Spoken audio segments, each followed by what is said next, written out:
নিৰ্বাচনলৈ মাজত মাত্ৰ আৰু কেইটামান দিন আৰু ইতিমধ্যে দেখিবলৈ পোৱা গৈছে ৰাজ্যজুৰি প্ৰচাৰ আৰম্ভ হৈছে। তীব্ৰতৰ প্ৰচাৰ এতিয়া নেতাসকলৰ মাজত। মই বৰ্তমান উপস্থিত আছো বিশ্বনাথ সমষ্টিত আৰু বিশ্বনাথ সমষ্টিৰ প্ৰাৰ্থী পল্লৱলোচন দাস মোৰ লগত আছে। মই তেওঁৰ লগত পোনে পোনে কথা পাতিবলৈ চেষ্টা কৰিম। শুভেচ্ছা জনাইছো। বহুত বহুত ধন্যবাদ। আপুনি ইয়ালৈ অহাৰ বাবেও আপোনাক মই বহুত ধন্যবাদ জনাইছো। তাৰ মাজতে চৰ্চা চলি আছে, বিৰোধীয়ে বহুত ইছ্যু কৰি আছে ইয়াত যে দেখিবলৈ পোৱা গৈছিল পূৰ্বতে আপোনালোকৰ বিধায়ক ইয়াত আছিল, কিন্তু তেওঁলোকে কয় যে ইয়াত উন্নয়ন হোৱা নাই। সেই প্ৰসংগত কি ক'ব? চাওক, উন্নয়ন হৈছে। এনেকুৱা কোনোবাই যদি বিৰোধীয়েতো উন্নয়ন নেদেখে আৰু তেওঁলোকৰনো উন্নয়ন কৰিবলৈ তেওঁলোকৰনো কি শক্তি, কি কৰিব পাৰিব তেওঁলোকে? সেইটো কাৰণে কংগ্ৰেছ দল আজিৰ দিনত অপ্ৰাসংগিক। কংগ্ৰেছ দলৰ কোনো ৰোডমেপ নাই, কেনেকৈ কাম কৰিব, কি কাম কৰিব। আৰু ৰাইজে কংগ্ৰেছ দলত কোনে কি কৰি আছে মইতো দেখাই নাই যে তেওঁলোকৰ সম্পৰ্কে কিবা চৰ্চা হোৱা। সেইকাৰণে কংগ্ৰেছ দলে সমালোচনা কৰা স্বাভাৱিক। ৰাজনৈতিক দল এটাই নিৰ্বাচনৰ সময়ত যদি আমাক প্ৰশংসা কৰে কেনেকে হ'ব? সেইকাৰণে তেওঁলোকে উন্নয়ন নেদেখিব, কিন্তু ৰাইজে উন্নয়ন দেখিছে। আৰু ৰাইজে উন্নয়ন দেখিছে বাবেই ভাৰতীয় জনতা পাৰ্টীৰ পক্ষত ৰাইজ আছে আৰু ৰাইজে ভাৰতীয় জনতা পাৰ্টী পুনৰ এবাৰ চৰকাৰ হোৱাটো কামনা কৰে আৰু তাৰ বাবে ৰাইজে সহযোগ কৰা আপুনি নিজে প্ৰত্যক্ষ কৰিছে যে আমাৰ সভা সমিতিত ৰাইজৰ কি সমৰ্থন, যি ৰাইজৰ সহযোগ আৰু আশীৰ্বাদ আপুনি নিজে প্ৰত্যক্ষ কৰিছে। সেইকাৰণে ভাবো উন্নয়ন হোৱাৰ বাবে ৰাইজে আমাক সমৰ্থন কৰিছে। কংগ্ৰেছৰ যিগৰাকী প্ৰাৰ্থী আছে তেওঁ ইয়াত বিভাজনৰ ৰাজনীতি বুলিও ক'ব পাৰি, বা তেওঁলোকে চৰ্চা চলাইছে বা প্ৰচাৰ চলাইছে যে পল্লৱলোচন দাস এগৰাকী চাহ জনগোষ্ঠীৰ প্ৰাৰ্থী আৰু যিখিনি অসমীয়া ভোট আছে তেওঁ অসমীয়া ভোটখিনি তেওঁৰ ফালে যাব লাগে। তেনেকুৱা ধৰণৰ এটা ইয়াত বিভেদৰ ৰাজনীতি তেওঁলোকে আৰম্ভ কৰিছে বুলি ক'ব পাৰি। বিভিন্ন মহলত এই কথাক লৈ চৰ্চাও হৈছে। কিন্তু তেনেকুৱা কথা নহয়। তেওঁ কি কৰিছে মইতো গম নাপাওঁ, তেখেতে হয়তো তেনেকুৱা কথা ক'ব পাৰে। কিন্তু মই এটা কথাই ক'ব বিচাৰিছো যে আমাৰ ইয়াৰ সমাজ যি ব্যৱস্থা, আমাৰ ইয়াত যে সামাজিকভাৱে যি আমাৰ সমন্বয়, ই কিন্তু বহু বছৰৰ পৰা এনেকৈ আছে। ইয়াৰ সমাজখনে বিভিন্ন জাতি জনগোষ্ঠীৰ সমন্বয়েৰে আমি আগবাঢ়িছো। মই শৈশৱৰ পৰা মই যিখন সমাজত ডাঙৰ হৈছো, এইখন সমাজতে ডাঙৰ হৈছো।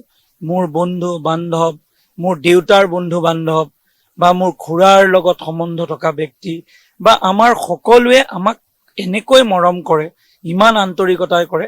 কোনোদিন অনুভৱে নাই হোৱা যে কোনোবা মই বেলেগ, কোনোবা অন্য বেলেগ।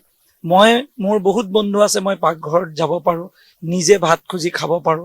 মোৰ বহুত বন্ধু আছে মোৰ ঘৰলৈ যাব পাৰে, নিজৰ ঘৰত পাকঘৰত গৈ ভাত খাব পাৰে। আমাৰ মাজত এটা আন্তৰিকতা, আপুনি মোৰ লগত থকা আপুনি দেখিব সকলোৱে কেনেকৈ মৰম কৰিছে, হিয়া উজাৰি মৰম কৰিছে। সেইকাৰণে কংগ্ৰেছৰ কামেই হৈছে বিভাজন কৰা আৰু আমাৰ কাম হৈছে সমন্বয় কৰা। আমি ৰাজনৈতিক সদিচ্ছা দেখুৱাইছো, জাতি জনগোষ্ঠীৰ মাজত সমন্বয় হওক। ভাৰতীয় জনতা পাৰ্টীৰ দৰ্শন আদৰ্শ এইটোৱে যে আমি সকলোকে লগত লৈ সমাজ এখন বৃহত্তৰ অসমীয়া সমাজ নিৰ্মাণ কৰা। সেইকাৰণে আমাৰ দৰ্শনগত পাৰ্থক্য। সেইকাৰণে তেওঁলোকে ঋণাত্মক ৰাজনীতি কৰিব, আমি যোগাত্মক ৰাজনীতি কৰিম। আমি ৰাইজৰ ভাল কাম কৰিম, ৰাইজক সেৱা কৰিম আৰু ৰাইজক লগত ল'ম। আৰু তেওঁলোকে হয়তো যদি নেতিবাচক কিবা কথা কৈছে, মই নাভাবো যে আমাৰ বিশ্বনাথৰ আমাৰ অসমীয়া সমাজখনে বা আমাৰ ইয়াৰ বৃহত্তৰ সমাজখনে এই কথাবিলাক গ্ৰহণ কৰিব। সেইকাৰণে ইয়াত নিশ্চয় আপুনি ফলাফলত ইয়াৰ আপুনি হয়তো পাৰ্থক্য দেখা পাব বা ইয়াৰ পৰিৱেশটো আপুনি দেখা পাব। আন এটা প্ৰসংগ মই আপোনাক সুধিব বিচাৰিছো। আমি ইয়াত আহিছিলো, নিৰ্বাচনৰ পূৰ্বেও আহিছিলো, এতিয়া নিৰ্বাচন আহিব তাৰ কেইমাহমান পূৰ্বেও আমি ইয়াত আহিছিলো। যদি আমি চাওঁ ইয়াত চিকিৎসা ব্যৱস্থাটোৰ ক্ষেত্ৰত যদি চোৱা যায়, যথেষ্ট সমস্যা আছে। ক'ৰবাত চিকিৎসালয় আছে, ডক্তৰ নাই, নাৰ্ছৰ অলপ অভাৱ আছে। নিশ্চয় আপুনিও যেতিয়া মিটিং কৰিছে আপোনাৰো সেই বিষয়টো প্ৰত্যক্ষভাৱে নহলেও পৰোক্ষভাৱে আপুনি অৱগত হৈছে। চাওক, মেডিকেল কলেজ এতিয়া স্থাপনৰ কাম চলি আছে আৰু হয়তো নিৰ্বাচনৰ পিছতেই এয়া নতুন চৰকাৰে এই মেডিকেল কলেজ বা আমাৰ চিকিৎসা মহাবিদ্যালয়খনৰ উদ্বোধন কৰিব। তাৰ মেডিকেল কলেজখনৰ ইয়াত স্থাপন হোৱাটোৱেই ৰাইজে কল্পনা নকৰা এটা বিষয়। তাৰ মানে চৰকাৰৰ সদিচ্ছা থকাৰ বাবেই আজি সেইখিনি হৈছে। আৰু কিছু কাম কৰিবলগীয়া আছে, হয়তো সীমান্তৱৰ্তী অঞ্চলত চিকিৎসা সেৱা আৰু ভাল কৰিব লাগিব। আৰু কিছু অঞ্চল আছে য'ত আমি চিকিৎসক তাত দিয়াৰ বাবে ব্যৱস্থা কৰিব লাগিব। ইয়াত কেইবাজনো নিৰ্দলীয় প্ৰাৰ্থী আছে, ক'ৰবাত প্ৰভাৱ পৰিব নেকি? বিগত সময়ত আমি BTC ইলেকশ্যনত দেখিছিলো যে আদিবাসী ভোটাৰসকল, চাহ জনগোষ্ঠীৰ যিসকল ভোটাৰ, তেওঁলোকে আন এটা ৰাজনৈতিক দলৰ ফালে তেওঁলোকে ঢাল খাইছিল, ভোট পাইছিল, য'ত নেকি আপোনালোকৰ ফলাফলত আপোনালোকে গম পাইছিল। সেই ফলাফল তেনেকুৱা ধৰণৰ বা যি নিৰ্দলীয় প্ৰাৰ্থী আছে ইয়াত কিবা ইম্পেক্ট পৰিব নেকি? চাওক, এনেকুৱা প্ৰভাৱটো এতিয়ালৈকে সভা সমিতিত আমি প্ৰত্যক্ষ কৰা নাই বা আমাৰ কোনো খবৰ দিয়া নাই যে সভা সমিতিত বহুত তেনেকুৱা হৈছে বা নিৰ্দলীয় প্ৰাৰ্থীৰ কিবা সভা সমিতিত মানুহৰ সমাগম হৈছে বা ৰাইজে আদৰি লোৱা আমি দেখা নাই। কিন্তু যদি কিবা ভিতৰত আছে আমি ক'ব নোৱাৰো, কিন্তু যিটো আমাৰ ধাৰণা, যিটো আমি ৰাইজৰ মাজলৈ গৈ যিটো অনুভৱ, সেই অনুভৱৰ পৰা আমি ক'ব পাৰো যে ৰাইজে ভাৰতীয় জনতা পাৰ্টীক সমৰ্থন কৰিছে আৰু ৰাইজে বিচাৰে যে সমাজখনৰ উন্নয়নৰ বাবে ভাৰতীয় জনতা পাৰ্টীৰ প্ৰয়োজন। আৰু আমাৰ বিশেষকৈ চাহ জনগোষ্ঠী আদিবাসী ৰাইজে এইটো বিচাৰে যে ভাৰতীয় জনতা পাৰ্টীৰ চৰকাৰ হ'ব লাগে, কাৰণ 200 বছৰৰ পিছত মাটিৰ পট্টা পাবলৈ সক্ষম হৈছে। এতিয়া আজি 3% চাকৰি ৰিজাৰ্ভেশ্যন হৈছে। এতিয়া আপুনি দেখা পাইছে যে ফাৰ্ষ্ট ক্লাছ অফিচাৰৰ বাবেও 3% ৰিজাৰ্ভেশ্যনৰ কাৰণে মুখ্যমন্ত্ৰীয়ে কথা পাতিছে। তো তেনেকুৱা এটা পৰিৱেশ আগতে আমি কেতিয়াও পোৱা নাছিলোঁ। সেইকাৰণে চাহ জনগোষ্ঠীৰ ৰাইজ সজাগ আৰু সচেতন বৰ্তমান সময়। তেওঁলোকে নিশ্চিতভাৱে ভাৰতীয় জনতা পাৰ্টীৰ চৰকাৰ হোৱাটো কামনা কৰে আৰু নিশ্চিত আপোনাৰ চাব ফলাফলত আপোনালোকে নিশ্চয় ইয়াৰ ৰিফ্লেকশ্যন, প্ৰতিফলন আপোনালোকে দেখা পাব।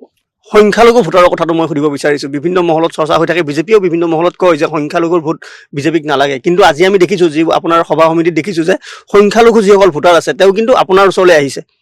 চাওক, বিশেষকৈ সংখ্যালঘুৰ যুৱক আৰু মহিলা তেখেতসকলে ভাৰতীয় জনতা পাৰ্টী আকৰ্ষিত হৈছে।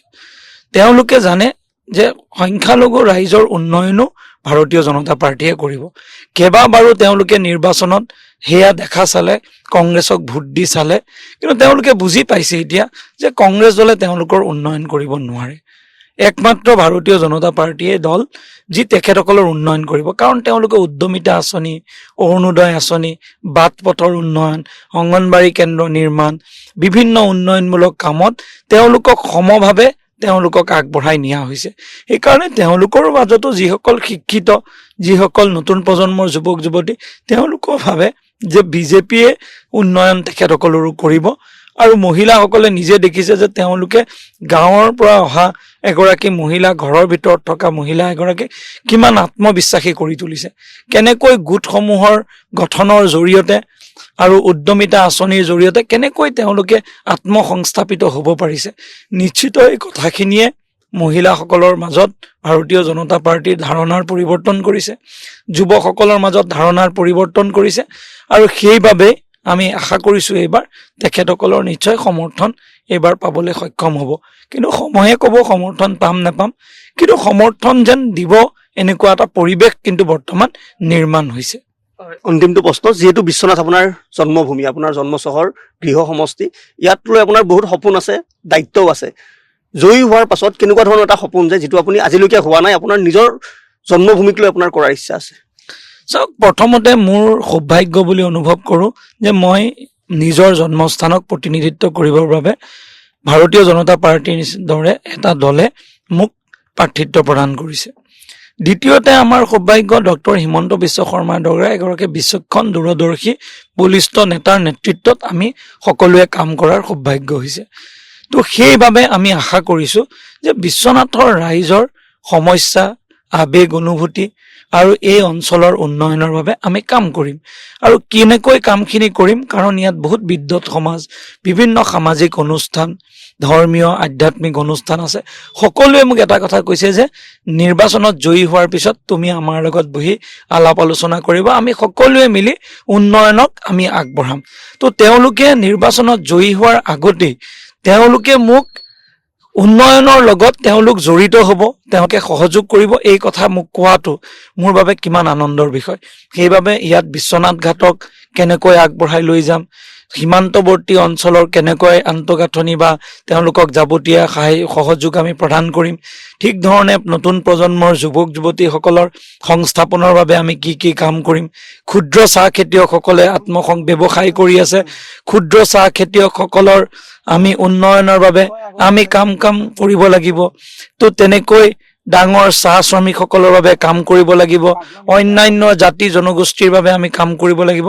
তো সকলোকে একেলগ আমি কৰি আমি উন্নয়ন কৰিব লাগিব। সেইকাৰণে মই আশা কৰিছোঁ যে সকলোৰ সহযোগ সমৰ্থনেৰে আমি উন্নয়ন কৰিব পাৰিম, আমি আৰু সমাজখনক এক সমৃদ্ধ সমাজ বা সমৃদ্ধ অঞ্চল হিচাপে আগবঢ়াব পাৰিম, সেয়াই মই আশা কৰিছোঁ। কিমান বজাত জয়ী হ'ব?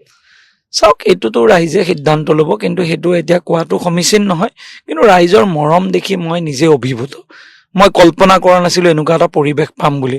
পৰিৱেশ আমি এনেকুৱা পাইছোঁ, কিন্তু সেই পৰিৱেশ ভোটলৈ কিমান কনভাৰ্ট হয় সেইটো এটা সময়তে জানিব পাৰিম।